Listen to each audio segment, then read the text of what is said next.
किसी भी जाति में, सनातन धर्म की जितनी भी जातियां हैं, किसी भी जाति में जन्म लेना गौरव की बात है। भगवान सबके हैं, भगवान की कथा कहने का सुनने का सबको अधिकार है।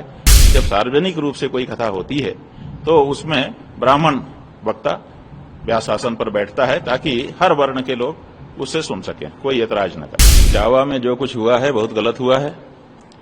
दोनों ही पक्ष उसमें हमारी दृष्टि से समान रूप से दोषी हैं, लेकिन उस घटना के हो जाने के बाद जिस तरह से उसका राजनीतिक उपयोग किया जा रहा है, हम समझते हैं वो और भी गलत है। इसलिए दो लोग पहले दोषी थे, अब ये तीसरे जो हैं वो भी दोषी हैं, ऐसा हमारा मानना है। हाँ ठीक है, किस बात का सम्मान? वो लोग अपनी जाति छुपा करके वहां गए, ऐसा वहां के लोग कह रहे हैं। तो जाति को छुपा करके जाना धोखा देना है। तो जब धोखा देना है तो धोखा देने वाले को सम्मान करने का कैसे बनता है? आप उनको सांत्वना दे सकते हैं कि भाई आपके साथ मारपीट हुई, ठीक नहीं है, लेकिन सम्मान अलग वस्तु होती है। तो इसलिए मारपीट नहीं करना चाहिए था। जिन लोगों ने मारपीट की बिल्कुल गलत किया उन्होंने। इसलिए जिनको मारा गया उनके प्रति किसी की भी सहानुभूति हो सकती है। अगर अखिलेश यादव को सहानुभूति है, हमें भी है, तो इसलिए हम उसको गलत नहीं कहेंगे, लेकिन उनका शाल उड़ा करके सम्मान करना ये हम समझते हैं कि उचित नहीं है। ये ज्यादा है, क्योंकि उन्होंने भी दोष किया है, गलती उनकी भी है। उनको अपनी जाति नहीं छुपाना चाहिए था। किसी भी जाति में, सनातन धर्म की जितनी भी जातियां हैं, किसी भी जाति में जन्म लेना गौरव की बात है। क्यों? क्योंकि सीधे भगवान के द्वारा 4 वर्ण जो बनाए गए हैं वो सीधे भगवान की रचना है, उन्हीं के अंगों से उनकी कल्पना की गई है। इसलिए हम जब एक ही परमात्मा के अंग हैं तो हमको इस बात का गौरव होना चाहिए। को कथा करने का अनुमति नहीं है? हाँ?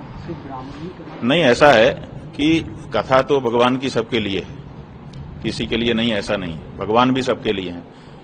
हर व्यक्ति अपने अपने घर में भगवान को बुलाता है, सबके घर में भगवान आते हैं। देखिए, जिसके घर में सोने का सिंहासन है ना, वो भी भगवान को बुलाता है, भगवान उसके घर में भी आते हैं। और जिसके घर में जगह ही नहीं है, दीवार में आला लगा करके उसी के आले में ला करके बैठा देता है, तो अनंत ब्रह्मांड नायक भगवान उसी आले में आके बैठ जाते हैं। इसलिए भगवान की तो कोई बात नहीं है।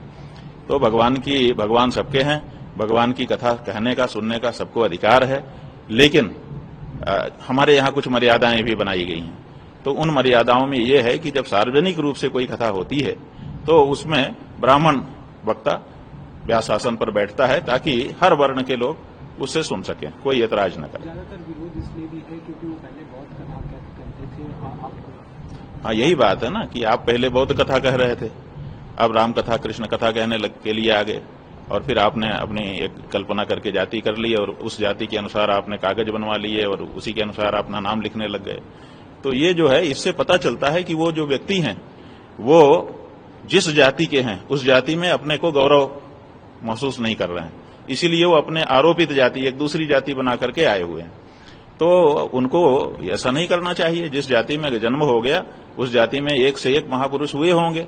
अपनी जाति के महापुरुषों का आदर्श ध्यान में रखते हुए उनको अपनी जाति पर गौरव रखना चाहिए और उस जाति को किसी से भी कम नहीं समझना चाहिए।